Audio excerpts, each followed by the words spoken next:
News के प्रायोजक है the nature pride resort. Rain dance, swimming, lodging, dining, ये सब सुविधा the nature pride resort Rawanwadi में। नईगढ़ी वरिष्ठ पुलिस अधीक्षक रीवा नवनीत भसीन के मार्गदर्शन में एसडीओपी मऊगंज नवीन दुबे के निर्देशन में थाना प्रभारी नईगढ़ी मिथिलेश यादव के नेतृत्व में हमरा स्टाफ के साथ विगत दिनों लावारिस हालत में दस्तयाब हुई युवती के शव के संबंध में घटना का खुलासा करते हुए 20 वर्षीय युवती की हत्या कर उसके शव को सुनसान जगह पर फेंकने वाले आरोपी को गिरफ्तार किया है। प्राप्त जानकारी के अनुसार 22 मई 2022 को गुमशुदा युवती के शव की सूचना प्राप्त होने पर मौके पे जांच के दौरान पाया गया कि उक्त शव नईगढ़ी थाना क्षेत्र की गुमशुदा युवती का है, जिसके संबंध में एक दिवस पूर्व से थाना में गुमशुदगी की रिपोर्ट दर्ज की थी। मौके पर युवती के परिजनों को सूचना कर मर्ग कायम कर शव का पीएम सीएचसी नईगढ़ी से करवाया गया। मृतिका की मृत्यु गला घोटकर हत्या करने से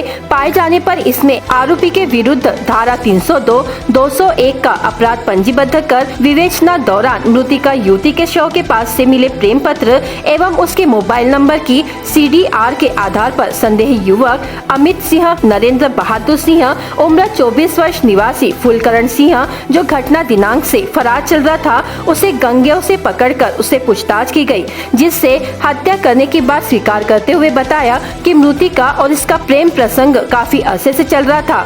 युवती इस पर शादी करने का दबाव बना रही थी, जो युवती को रास्ते से हटाने की नियति से युवती को बहला फुसला कर बुलाया और उसकी हत्या कर शव को सुनसान जगह पर फेंक दिया। यह बात आरोपी द्वारा स्वीकार किए जाने के उपरांत गिरफ्तार किया गया।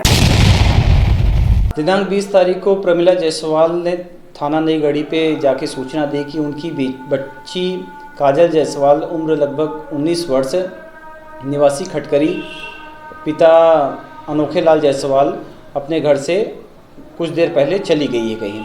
इसके सूचना मिलने के बाद में थाना नईगढ़ी के द्वारा गुम निशान कायम किया गया और अग्रिम विवेचना की गई।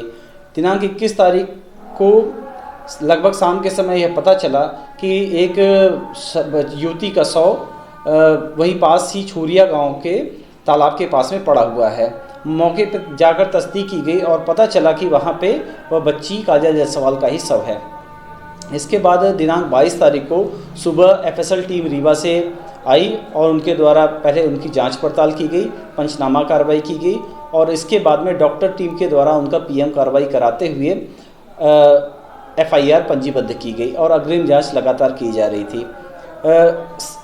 जब बच्ची अपने घर से गई थी तो अपने साथ में एक बैग जिसमें काफ़ी सारे कपड़े, एक पॉलीथीन में अपना पासपोर्ट, आधार कार्ड और कई सारा सामान रख लिया था। इस काजल जायसवाल के जहाँ पे बॉडी मिली थी वहाँ से पॉलीथीन में सारे डॉक्यूमेंट मिले, लेकिन उसका बैग वहाँ पे नहीं मिला था। वह बैग दूसरे दिन सुबह घर के पीछे लगभग 500 मीटर दूर मिला।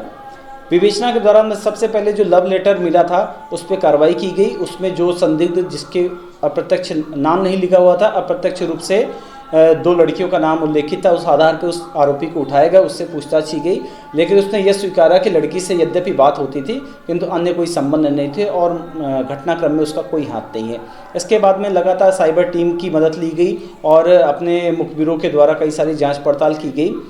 घर वालों के भी कथन बयान किए गए और फाइनली अमित सिंह जो संदेही था उस पे आके हमारी जांच रुकी और अमित सिंह को जब अभिरक्षा में लिया गया, उससे पूछताछ की गई, उसके द्वारा यह बताया गया कि उसने ही काजल जायसवाल की हत्या की है।